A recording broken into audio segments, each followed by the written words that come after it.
Hey, hey, hey! Welcome to Beyond the Veil with William. and Sequita. Queer. Welcome to episode 5 of Beyond the Veil. I think our last episode we talked about we were going to go to the marriage conference at our church, and so we did, and here we are. You got reports? I don't have reports. Where we went? Yeah, we did go. What'd you take away? It was really good. My biggest takeaway was from a lady named Deb Stewart. They call her Auntie Deb. So she was one of our communicators. There was a little glitch that night.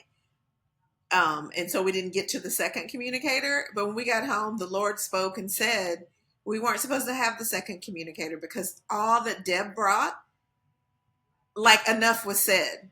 Somebody else speaking after her may have changed the message that she gave. Mm-hmm. And for me, I don't spend enough time in a chunk of time in just communion with God. Mm-hmm. It is throughout the day when I get a message, a minute, or I run across some podcast, or I'm speaking to him about something, but I have not been as good with the kids in life, and getting up early to go and just spend some time. And so her question was, can you give 20 minutes? Can you just have 20 minutes in your day, every day, for the rest of your life to spend with God? And that hit me like a ton of bricks, because I absolutely have 20 minutes, because I have 20 minutes for surfing Facebook. I have 20 minutes for watching a TV show. I have 20 minutes just sitting on the couch in the evening. I have 20 minutes. But for me, the intentionality of the 20 minutes has to happen in the morning, without a doubt. If it doesn't happen before the day gets started, it's not going to happen in a 20-minute chunk. But then even to take that a step further, you need the time in the morning before your day gets started. Mm-hmm.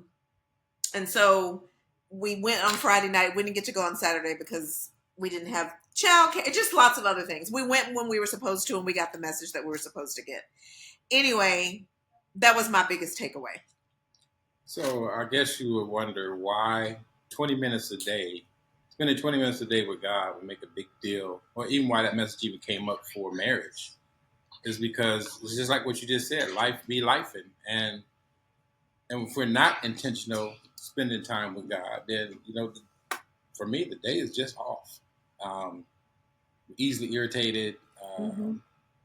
And like you, Sequita, throughout the day, I'm in conversation with the Spirit mm-hmm. of God. I'm asking for guidance and stuff like that. But when your time is, when it's that alone time, when you're not in traffic, or you're not at work, or you're trying to pull on God while you're in the middle of something, mm-hmm. It's different. Mm-hmm. It's just different. Mm-hmm. And I'm going to say that I've noticed a difference in you when you get up in the morning and you spend that mm-hmm. 20 minutes with God.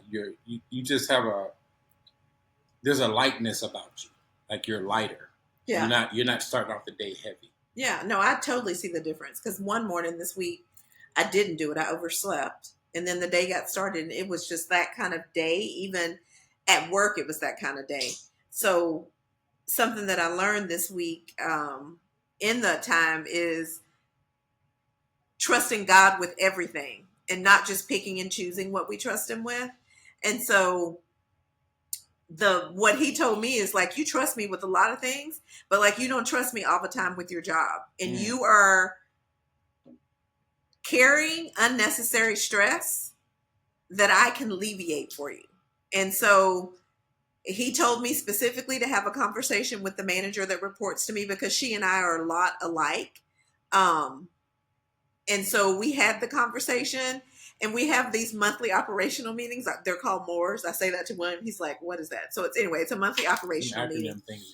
And the executives, the divisional presidents are on, the divisional AVPs are on, and we have a section where we are speaking and sharing about what unbilled is. And I'm telling you guys, even though I know my stuff, going into those meetings every month, I am literally, if you know me, my stomach is upset. not because I don't know what I'm going to talk about, but I allowed the fear of man to override what I know God can do. And this week's mores were absolutely phenomenal. Like, I went into it with a different mindset. I went into it because God told me, I got you. There's nothing that they can't ask you that you don't have an answer for that I'm going to be able to give you an answer for. But better yet, I'm going to let it land the way I want it to land, where they don't have any more questions about it. All they're going to say is, okay, we understand. Thank you guys for doing that. And if I tell you that trusting him in that one little arena that he didn't feel like I was trusting him with, he showed up and showed out immediately. The meeting was on Monday. We went to marriage conference Friday night. I started my 20 minutes Monday morning, and he showed me, like, he was a man. He's always a man of his word, but he doesn't always like show up right away. But let me tell you what, he showed up right away for me on Monday, and Tuesdays went well. And I'm praying next week I won't be here for the one that's going to be the toughest, but he already went ahead and took care of it. Tammy's going to do amazing. Anyway. That's key. All of this is key because it fits into, for me, our house is peaceful, for one. Number two, I have a beautiful wife, and she carries a lot of responsibility with the company she works with. But when spending this 20 minutes with the Father, spending this 20 minutes with the Spirit of God, and then her not carrying that stress throughout the day, for me, it relieves stress off of me. Because I'm intentional about hearing her day and how her day has went. I'll ask her, how'd your day go? She'll share that with me, but I can hear the frustration. I can hear, oh, the day was heavy. I can hear that. But this week it was different. That makes the marriage better. All I'm saying is spending 20 minutes with God every day as a husband and a wife, and we don't do it together. Right. She has her time. I have my time. Sometimes I'll get up earlier than she do. Sometimes I'll wait till after. But that quality time alone with God will make a better marriage. Because and it's not necessarily that I go to God about her. I'm just spending time. Sometimes there's nothing said. It's just sitting there.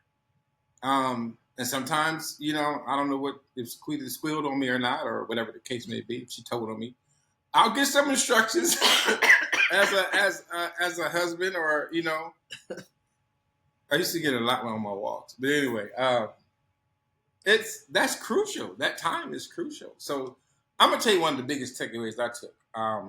It was this couple. The first couple what was that? I forgot what that session was called. What baggage? Baggage you bring into the marriage or relationship. Yeah. And so Sequita and I had already decided when we got married that we were in previous relationships, but we were not going to do anything that we did before. Did I say that right? Yeah. We weren't going to go places that we went before with people that we've been with before. We weren't going to do anything. We were going to do everything new. And so, in my mind, no baggage. Well, I did bring baggage, and that baggage was pornography. And the guy, he was a young guy. He was younger than us. He would say that. Mm-hmm. He said something very interesting. He said, guys fulfill, how you say it? Guys fulfill non-sexual needs with sex. That's what he said. Yeah. Non-sexual needs with sex. So he said he was fulfilling his non-sexual needs with pornography. Mm-hmm. Well, it goes on, if you're a man, it goes along with pornography. So that I admitted to Sequita. I mean, Sequita and I have talked about my struggles with pornography before. Well, let me see. Yeah, I'm gonna share this. So one day, would you pick me up from the airport for a trip? No, I'm not talking about that. Oh, okay. I was in my office in the back of the house. And Sequita, here's the thing. I asked Sequita. I said, "You need to help me." I did. I said, you need to hold me accountable. I said, if you think something's going on, you need to, if I'm on my computer and you think something's going on, you need to ask me. Because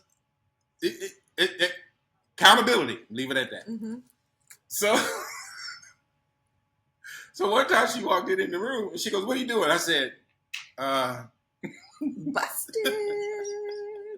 And it was like in the middle of the night. It was the Holy Spirit that said, wait, get up. Wait. She said, I said, wait. And I couldn't lie. I said, I'm watching porn. She goes, but I don't even remember what you said. I don't remember what I said. I think I said turn it off. Yeah, you said turn it off, get off, and get in the bed or something. I said, yes, ma'am. I didn't even argue. Because I asked her to hold me accountable.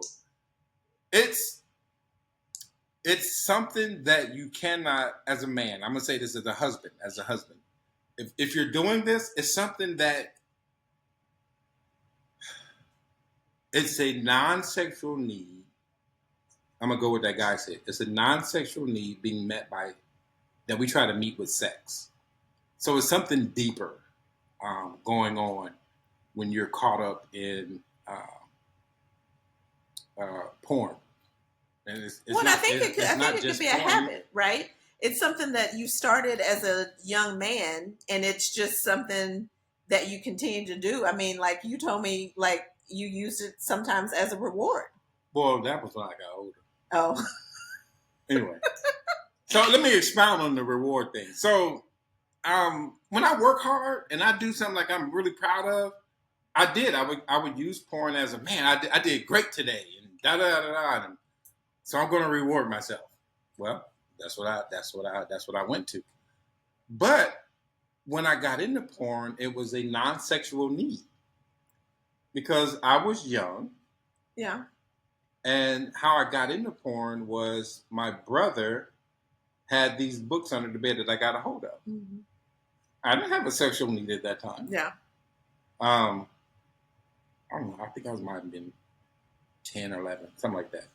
Anyway, but what sexual need did I have at 10, 11 years, 12 years old? Right. None. But it piqued my interest and then, went off from there. And just to be transparent, watching porn was not that I didn't love my wife or I wasn't attracted to her, none of that. It was just, it turned into a reward.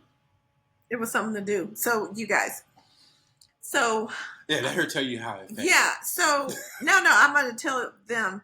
I traveled a lot when William and I first were together. And I think you had picked me up from a trip. And he goes, we need to stop here because I need to talk to you about something. We stopped at Taco Bueno. And I said, okay. So we went to Taco Bueno. And apparently he had been talking to his friend. And his friend knew, because he struggled with the same things. And his friend knew that he was going to tell me. So you told me. Well, here's the thing. My friend said, oh, you should tell her. I'm like, no, I ain't telling her. That's my thing. No, you got to be transparent. I'm like, man. Then I felt conviction. I'm going to say that. I felt conviction by God to do it. So I don't know how long. I don't even know how long we'd been married at that point. It had to be 2000 and, I don't know, it was a while ago. Yeah, it was, it's been 15 years at least. But from my perspective, I don't remember being angry with you. No, I was afraid. Tell the story. Well, I don't know if I remember it all. We sat at the table. I said, I need to talk. Yeah. And I started like, man, this is going to end our marriage. That's what I was thinking. I was like, I'm taking this man's advice. I feel convicted. I'm gonna tell her that I'm dealing with porn and she's just gonna leave me. Here we are. I don't remember being angry. I think I had questions, obviously. Because it's not something that we had talked about prior to getting married. So hence the baggage that came into the relationship. But like, it's not a deal breaker for me. So I remember one of my friends, years ago, I wasn't married and she was a mentor to me. Right. And so we were just talking about relationships and she said, when you have children, and something happens in your relationship, the trust is broken or whatever it is, leaving will not be a thought for you because it's more than just you. And she said to me then, whenever you get married, you cannot bring up the D word ever. If you bring it into the atmosphere of that relationship, then it's always lingering somewhere in both of your minds that that's the way to go out. And that's not what God designed. He designed us to work it out. I mean, obviously, if there's like some physical abuse, those kind of things going on, then you got to be safe. But you can't just walk away. You have to fight for your relationship. And so I remember that for her. So I never really was like, oh, I can't believe you're doing this. I had friends who'd had experiences with their mate as well. And so we talked about it. We got some tools that we could put on phones and computers to prevent such, the temptation to go and do it. Sort of work. What? It sort of worked. It sort of worked, but listen. If I want to find a way to get around it, I'll find a way to get around it. He did find some ways to get around it with other little iPads, and the Lord, I found those, called those out, put those away, and then finally, the Lord has yeah. What are you doing? I'm sorry, the Lord has covered the eyes. You guys, I don't want to, I can't. What? Y'all, this is life be lifing, right? Here's what happened. What are you doing? Go ahead. Oh, your braid fell out. Let me see it. Listen, I need new braids. This is what Eden brought to Sequita. That's why you over here laughing. It's like that lady that we saw and her wig fell off. Anyway, so here's what happened. Here's what happened. It came to a moment in my life where the Holy Spirit said to me, no. The Father said to me, I'm placing a demand on your eyes. And when he said that, I don't know what happened. I didn't want to watch porn anymore. Now, I'm not going to lie. Look at this right here. I'm not going to lie They can't see and say that the temptation is not there. I'm not going to lie. But I have committed my eyes to the Father. I've committed my eyes to the Spirit of God. Sometimes I'm scrolling on Facebook or TikTok and some weird sexual stuff, and just call it what it is, pops up. TikTok is that and there is no. Before I would linger. Let me say that. Oh, I'm not really watching anything. It's just something that's good. No, I don't linger anymore because I distinctly heard the voice of God tell me, I am placing a demand on your eyes. And since then, I've been stronger. Again, I'm not going to, me and Sequita talked about it on the way home. I'm not going to lie and say that the temptation's not there. I'm not going to lie and say that things flash across my mind or I'm out in public and somebody who's not dressed or they dress the way they dress don't capture my attention, but it's not a lingering attention. And so I'm thankful that I have a wife that I felt safe enough to be able to go to and say, hey, this is what I got an issue with. Even though I was scared. I thought, like, this is it. We might have been in our marriage maybe 5 years. Maybe. It wasn't a long time. So what I would say to women, and I guess it could be whoever's in the situation. I mean, it could be a woman who is, struggling with this as well, is you have to be a safe space for your spouse in whatever it is, whether it's, the pornography, whatever it is. They have to feel comfortable to be able to come and talk to you without feeling the shame or embarrassment of what they're about to share, or that you're going to chastise them, or that you're just not going to be accepting and hear it and not hold it against them in whatever it is. Like, you have to be able to receive whatever it is your spouse is bringing to you. A safe space. A safe space. Like, bottom line, you have to be a safe space. And how do you get to be that safe space? It goes back to those 20 minutes, right? It goes back to those 20 minutes that we commit to spending with God every day, because God is all knowing. He knows what's going on. You may not know what it is, but I believe in those 20 minutes that you spend, He's going to start preparing your heart and your mind for when He is working with your spouse to be convicted to share whatever it is, so that you're able to receive it.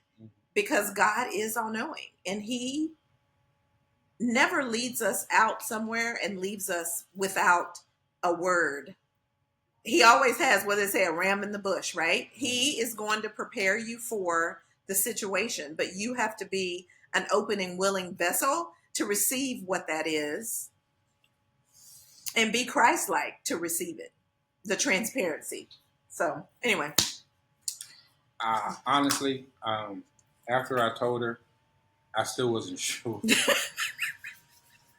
I still wasn't sure how this was going to work out. I believed her. I can't say I didn't say I believed her. I believe that she heard me. Let me say that.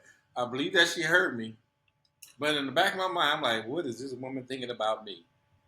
What is she going to do now? You know. But I will say that God gave me peace about it. Now, what He did with you, I don't know. But I will say this, gentlemen. If you are addicted, if you're finding it, I have one friend that said he calls it a vacation. I thought that was interesting. I was like, it is kind of like a vacation, but but if you're addicted, if you call it a vacation, whatever it is you're calling it, I'm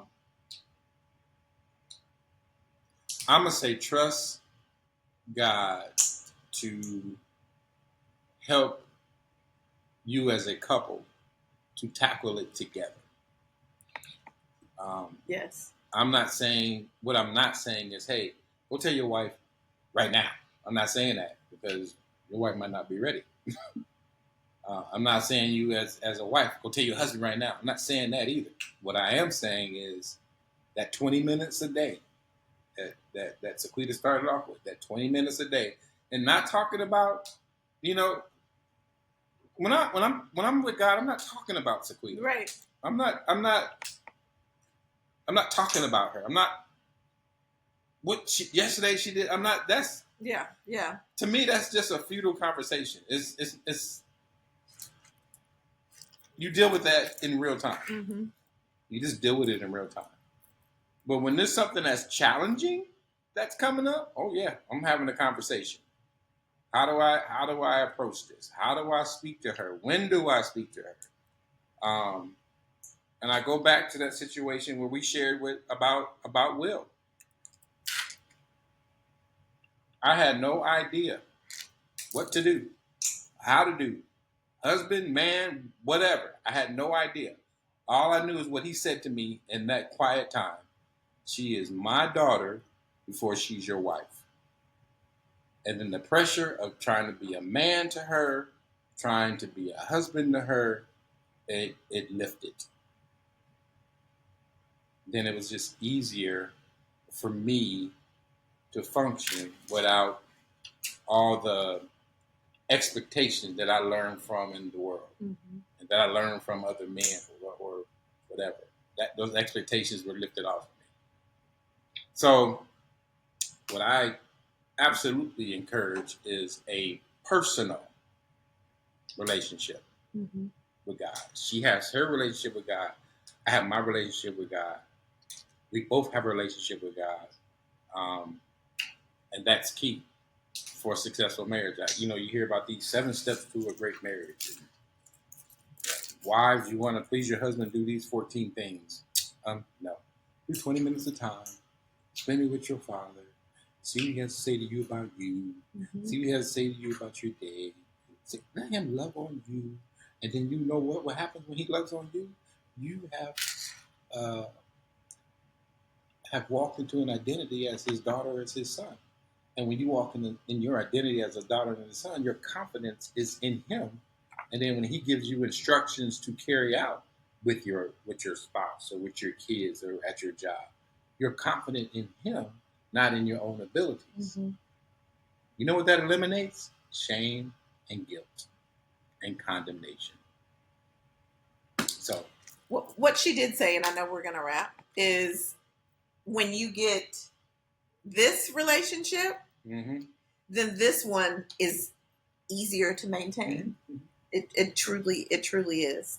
So that's what we took away from the marriage conference. I know this one went where you probably weren't expecting it to go. Well, that's what I got out of it. That's that's what. And then to close the cabinets. That's a funny joke. Yeah. Like, so that's like one of the things here. I'm like, why can't these people close? Don't talk about no cabinets. I'm gonna tell you that right now, because I will talk about the trash. I know. Why can't they close the cabinets? Why can't they take out the trash? I do take it out sometimes, but the cabinets are open often. I took the trash out last week. A lot of it. It was like 3 or 4 bags and boxes. Listen. We've been married 17 years. I can count on one hand how many times this woman has taken out the trash. Okay, how many times do you think? Listen. That's why I didn't want to bring it up. Don't you bring up no cabinets when you don't take out. I don't keep track of how many times I take out the trash. I do take the trash out, but this one and then this other person that lives in this house, they just can't close cabinet doors. They close now. Probably because I came through and closed them. That's probably why they closed right now. Because I came through and closed them. Yeah, that's probably why. But anyway, I heard another wife saying something about the cabinets in one of those sessions. And so we went back into the general session and they said, what did y'all learn from that group? And my husband stands up and says, men, close the cabinets. And they're like, well, what does that mean? What does that mean? Listen, leave it at that. Close the you know what it means. It ain't just happening in this house, because I heard another woman, and I'm sure there's plenty more. It ain't just happening in this house. Anyway, we hope that anything that we said today really resonated with you. Maybe it starts some conversations. If you struggle with something, there's hotlines and there's people that you can reach out to. You can reach out to us. We can only share what we've been through. But anyway, you can find us on our YouTube channel. We'll link that when we share it, because I don't know it by heart.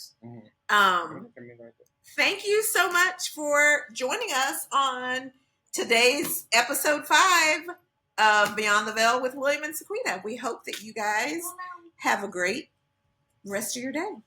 How about that? Bye-bye. Bye.